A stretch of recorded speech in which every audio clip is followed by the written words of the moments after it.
Ayun. Sobrang spontaneous namin today. Nagpe-prepare na kami. Kasi alis kami ngayon. Ito yung kakaiba. Weekday ngayon. Pahapon na ng weekday. So, aalis kami. Mag-swimming kami ngayon. At nakapahinga kasi ngayon si Daddy. Kasi nga, may surgery siya na paparating.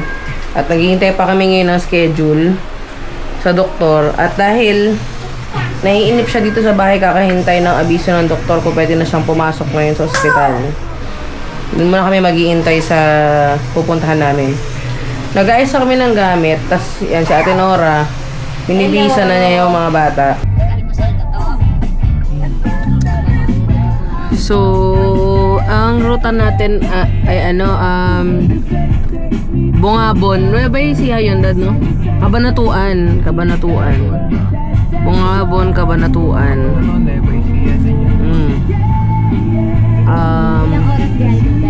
3 hours. 3 hours lang yung biyahe. Mabilis-bilis kasi parang in-expect ko nga 5 hours eh. Parang kabilang side lang yan eh. Diba? Almost katabi lang naman din siya ng Pampanga tsaka ng Bulacan, ganyan. So medyo malapit-lapit lang. After Pampanga, yan yung next. Continue on Route 170 for 1.5 Papasok kilometers. na ng ano yun. Batahan. Baler. Baler. Malapit-lapit lang. So, doon tayo pupunta ngayon sa Bungabon, Kabanatuan.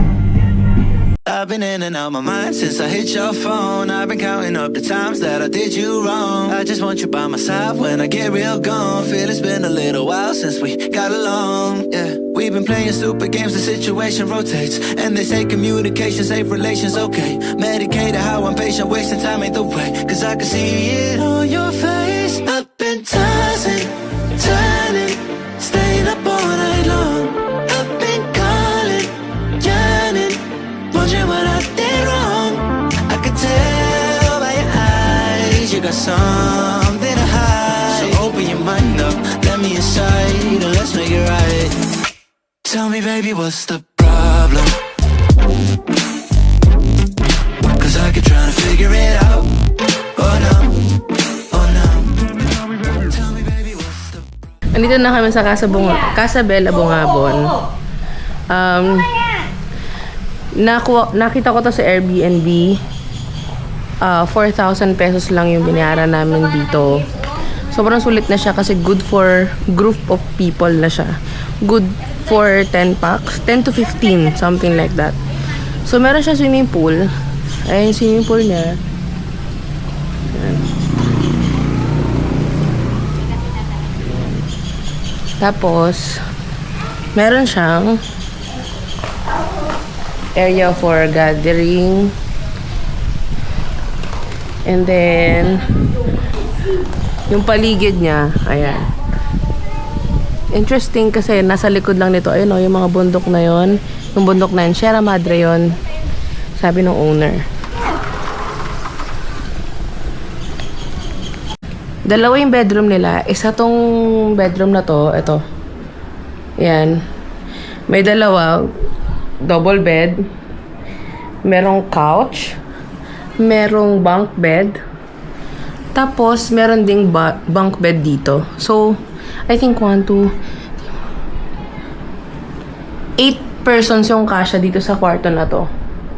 Ayan. Paglabas mo, yun na, swimming pool na. Meron din silang sariling CR. Itong kwarto na to. Yan, ito yung CR nila. Sobrang simple lang kasi farm living nga siya eh. So, yun, may electric fan na din. Kasama. Tapos paglabas mo dito, ayan, pool area na.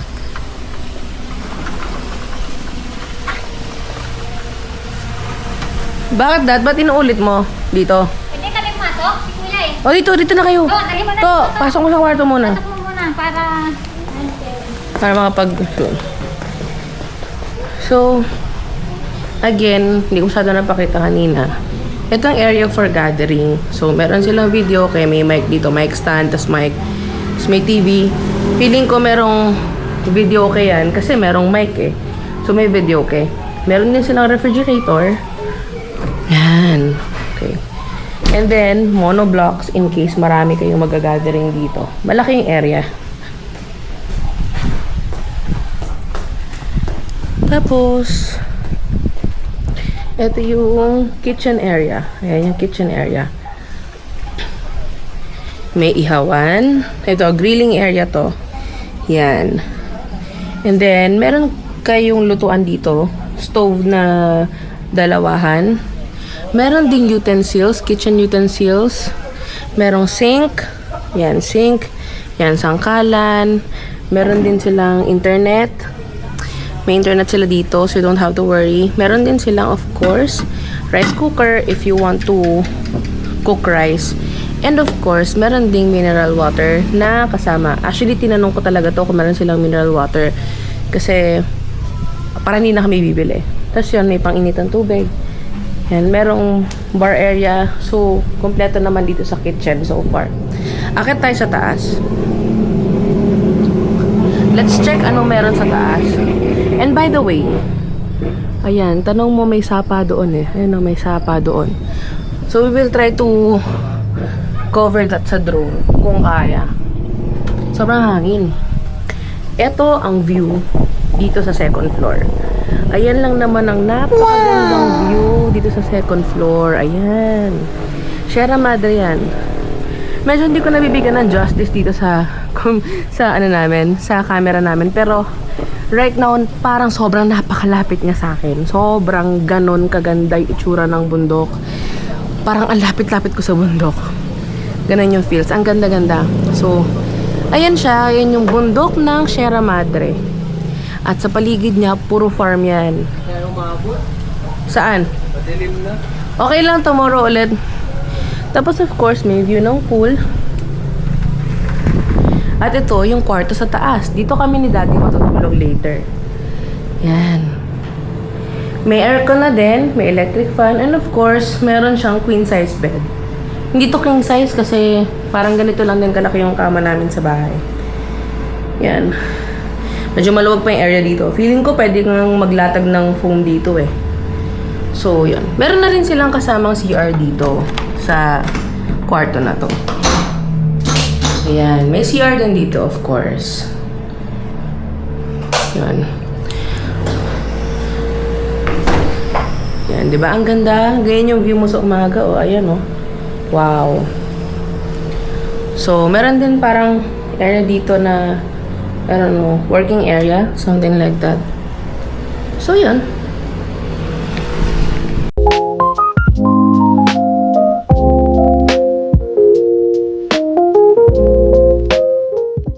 Yung check-in time dito is 2 p.m.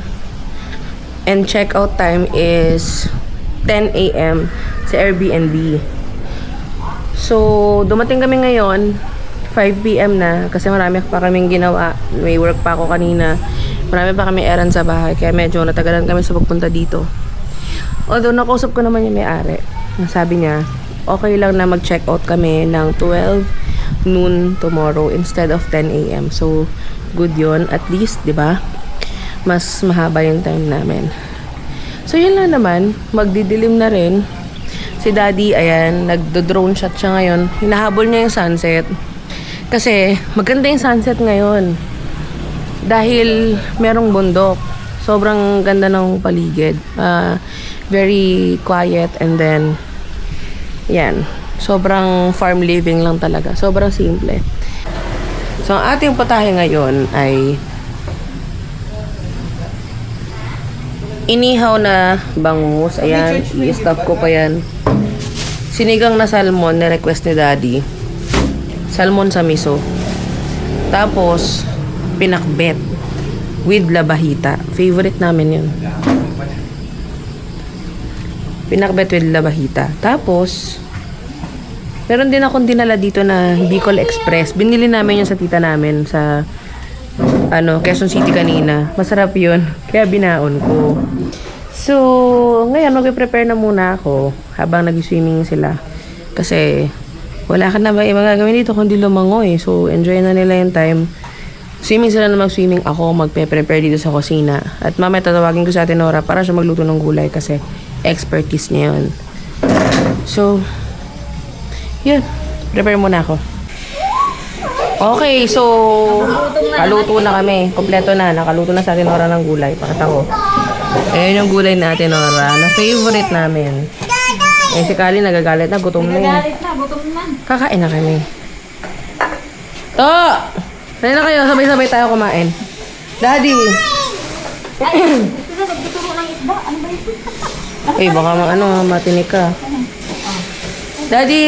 Dali mo si Ishan dito. Magdala ka rin ng extra monoblock. Ayun o.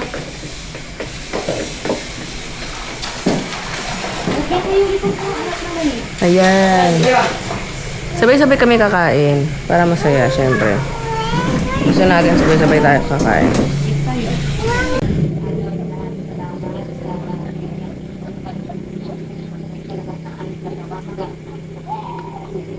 Salamat ako sa Pilipinas at bawat paglalakbay namin. Kaming lahat nasa mabuting kalagayan na nakarating po. Sa lahat po ay magandang panangiling sa pangalan ng Diyos. Amen. Okay. Kain na.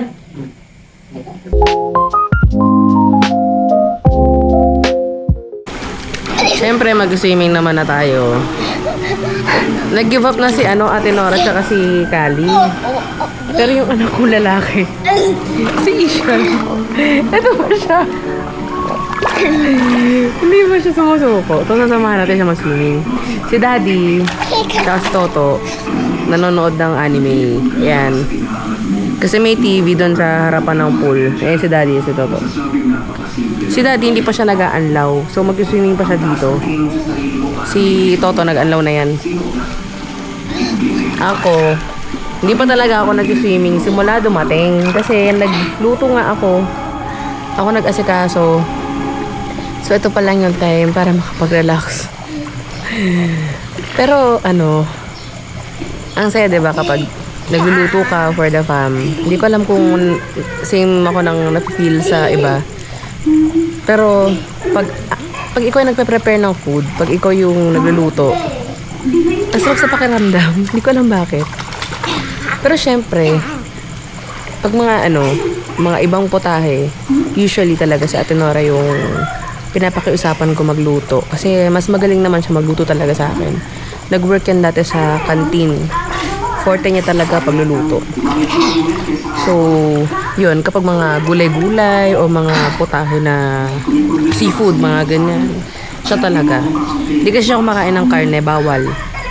Kasi may mga sakit-sakit na rin. Para dun sa mga gustong i-book tong villa,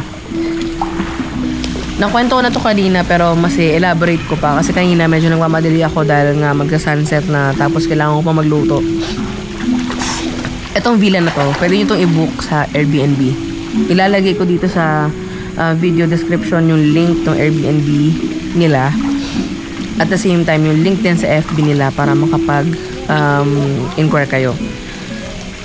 4,700 na yung binayaran namin. Buong villa na yon, up and down. Pati yung kwarto sa taas, sa amin na yon. Yung kwarto sa baba, ang daming kama, nakita nyo kanina, diba? Sa amin din lahat yan. Doon sila lahat matutulog sa baba, kami ni Daddy sa taas. Syempre, itong bakasyon nga na to is, yung pinaka main purpose is para magpahinga si Daddy. So, doon kami sa taas para hindi rin siya magulo ng mga bata. Kasi pa nandiyan yung mga bata, lagi siyang dinadaganan, lagi siyang nangiyakap, lagi siyang dinadamba. So, gusto ko, nagpahinga siya. So, ayun, kung gusto nyo ito i-book, nandito sa video description lahat ng information. Pwede. So again, 4,700 lang binayaran namin sa Airbnb. Kasi syempre may mga fees pa yun ni Airbnb. Pero regardless, mura pa din. Kasi tingnan nyo, solo namin to. Tapos yung buong paligid niya, farm yan. Tapos sa tapat niyan, bundok. Bundok ng Sierra Madre. May kita nyo mamaya sa iba pang parts ng video na to kung gaano kaganda yung bundok. Sierra Madre. Sobrang solid. Sa taas, yung view namin sa taas, Sierra Madre yan. Kaya talagang sulit yung 4,700 mo.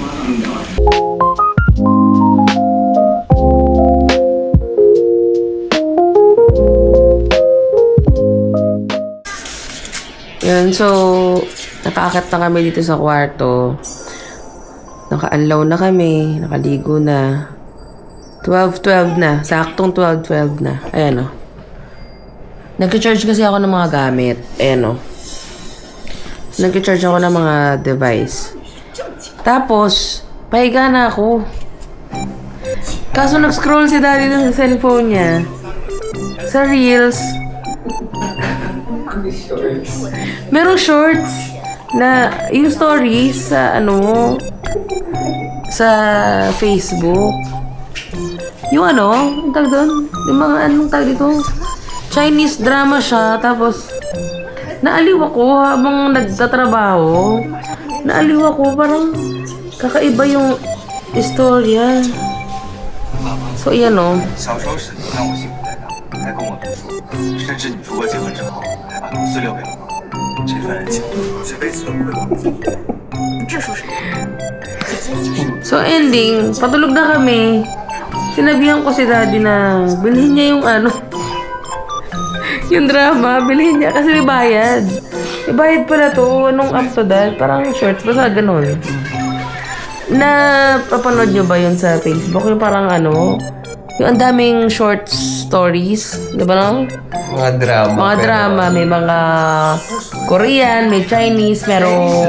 Chinese lang. Meron din. May American. Oh, may di ba? American. Yung may pinanood ko nung na... Pero walang Korean. Sa Chinese. Merong Korean. Meron daming Korean. Meron ako nakita. So, eto ngayon yung inaatupag namin. Nanonood kami. Alas 12 na. Paano nahook ako? Yung storya niya kasi... Basta, komplikado. Sobrang, alam mo, hindi naman talaga, hindi komplikado yung istorya sana. Pinakomplika, pati tuloy ako, nahook na. Ilipat mo to sa episode na dad, hinihintay natin. Ang ganda.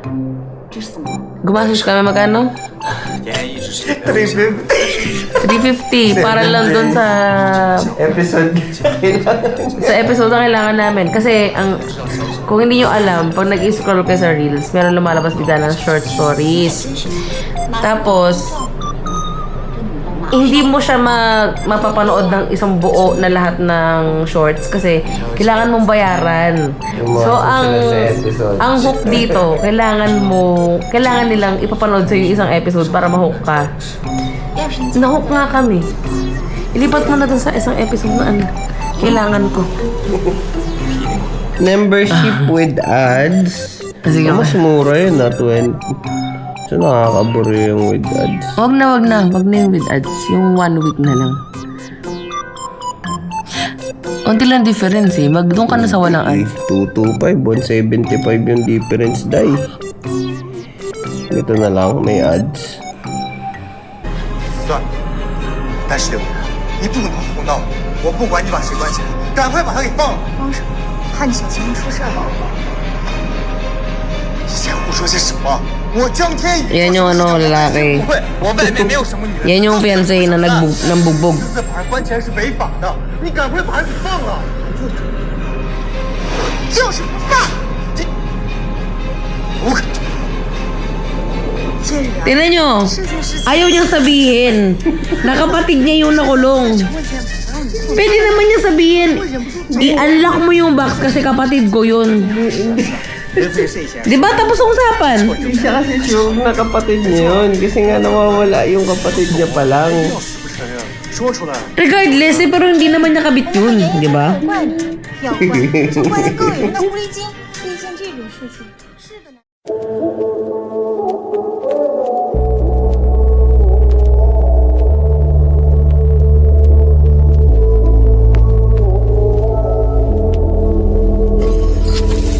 To be young and in love in New York City. Do not know who I am, but still know that I'm good long as you're here with me. To be drunk and in love in New York City. Midnight into morning coffee, burning through the hours talking. Damn, I like me better when I'm with you. I like me better when I'm with you. I knew from the first time I stayed for a long time, 'cause I like me better when I'm with you.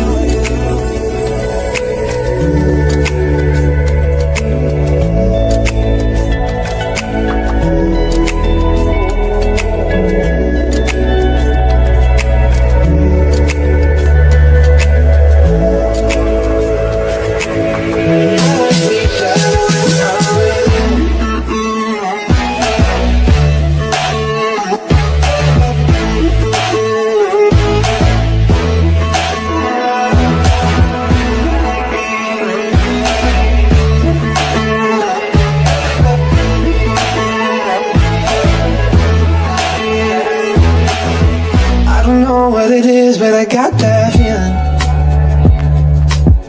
Waking up in this bed next to you, swear the room, yeah, got no ceiling. If we lay, let the day just pass us by. I might get to too much talking, I might have to tell you something. Damn, I like me better when I'm with you. I like me better when I'm with you. I knew from the first time I stayed for a long time, 'cause I like me better when I'm with you.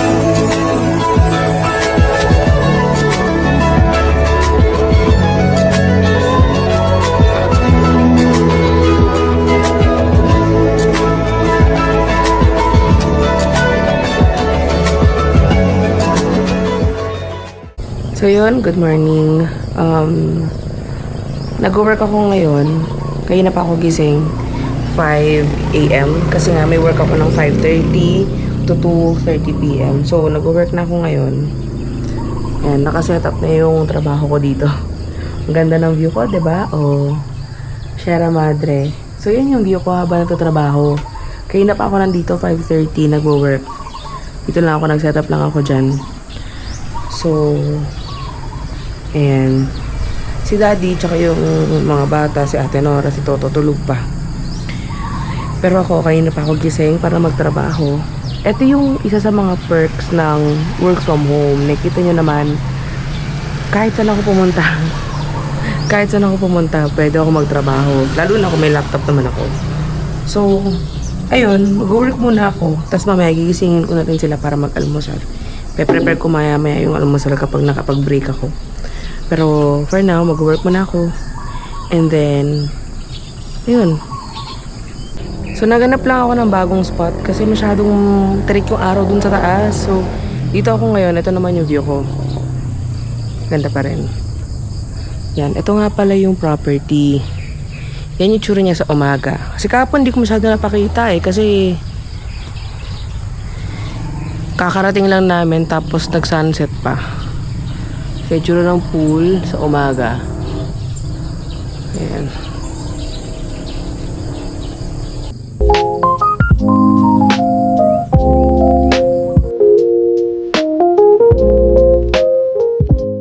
Ayan, so gising na sila lahat. Ako nag-break muna ako ng saglit. Malamig pa? Mainit naman yung araw eh. Kali! Hi! Hi! Kali! Hi! Ay, nasisinagan siya na Ay, si Isha. Tumakbo yan sa pool. Kuya! Go back! Hi! Hello. Hi. Sabay babay yun. Si Daddy nagpapalipad ng drone. Pagising lang niya din. Kasi si Toto. Kali! Kali! Hi guys.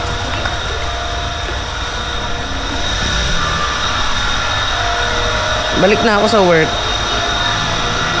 Nag-break lang ako saglit. Kasi nga, nagising na sila lahat. So, ang eksena ko niyan, paunti-unti, magpe-prepare na ako ng breakfast. Kasi maaga rin naman yung breaks namin eh. So, may chance ako makapag-prepare ng breakfast nang naka-break. Yung...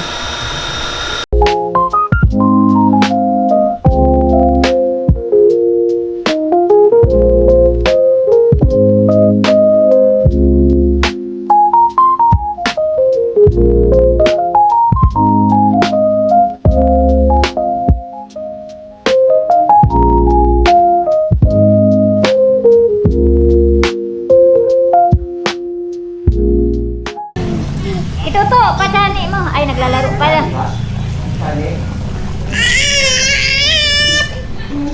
O, tahimik mo. Pwede ka naman lumangoy ng tahimik. Hi! Say hi!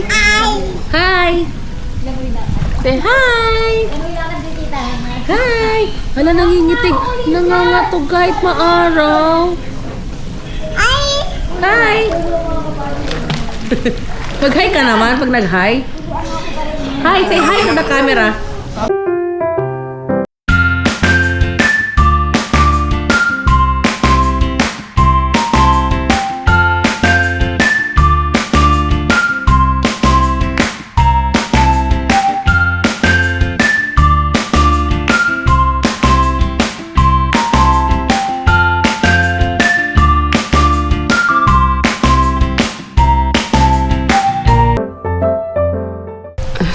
So, wala si Daddy ngayon. Kami lang yung nag-swimming. Wala si Daddy.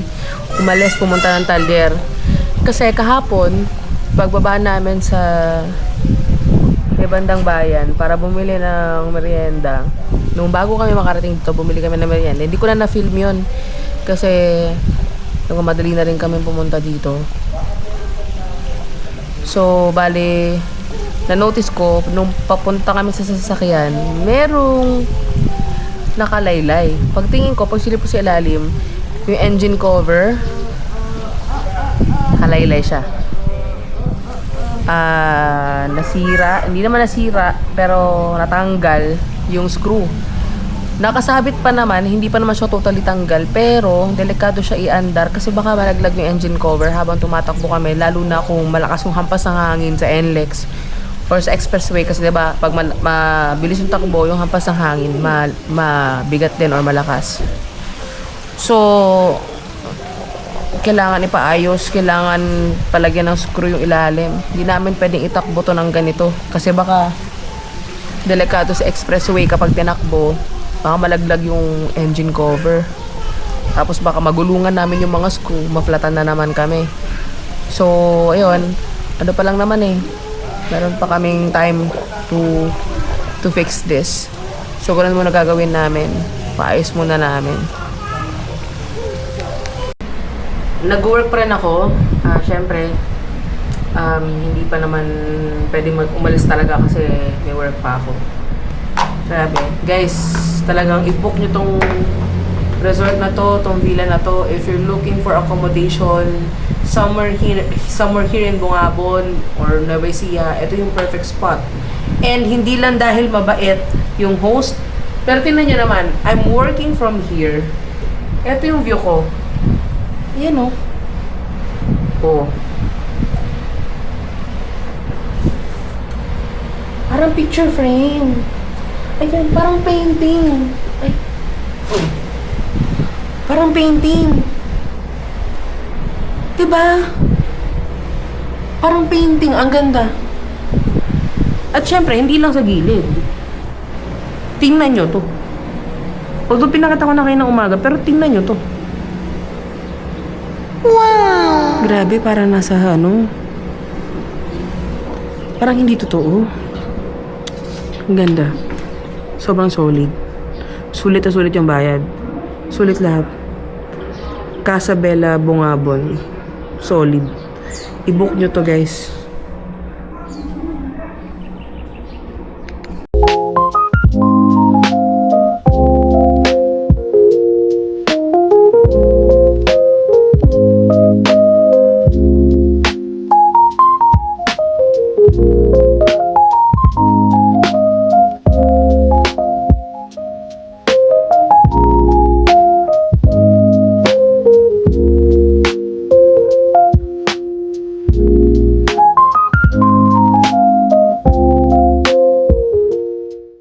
Yun, nakabalik na si Daddy dito.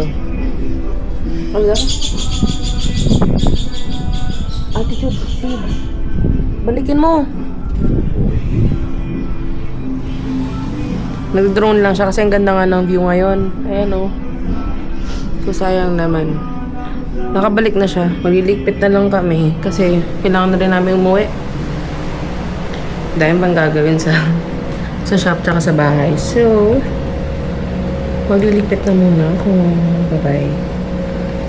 So, magpapaalam na kami ngayon sa villa. Tapos na kami magligpit. Pinayagan kami mag-extend dito ng owner. Sobrang thankful kami. So, right now, yan, nakaligpit na ako. Inayos ko yung bed. Hindi naman sobrang ayos, pero hindi makalat. Yan, CR, okay na. And yung table na ginamit ko. So, okay na siguro to. Bababa na kami. Papakainin ko lang saglit yung mga bata kasi mahaba yung biyahe. Kaya kailangan may laman yung tiyan nila.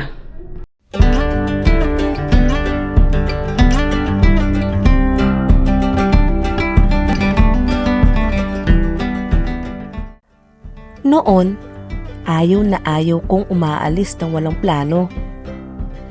Para sa akin, mahalaga na may nakahanda kang itinerary sa bawat destinasyon mo.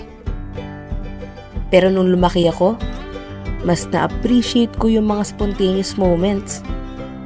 Na minsan, kung ano pa yung hindi planado, yun pa yung masaya. Minsan, hindi mo naman talaga kailangan magkaroon ng plano. Ang kailangan mo ay sumunod sa agos. O paano? Hanggang dito na lang. We're off to the next stop. See you!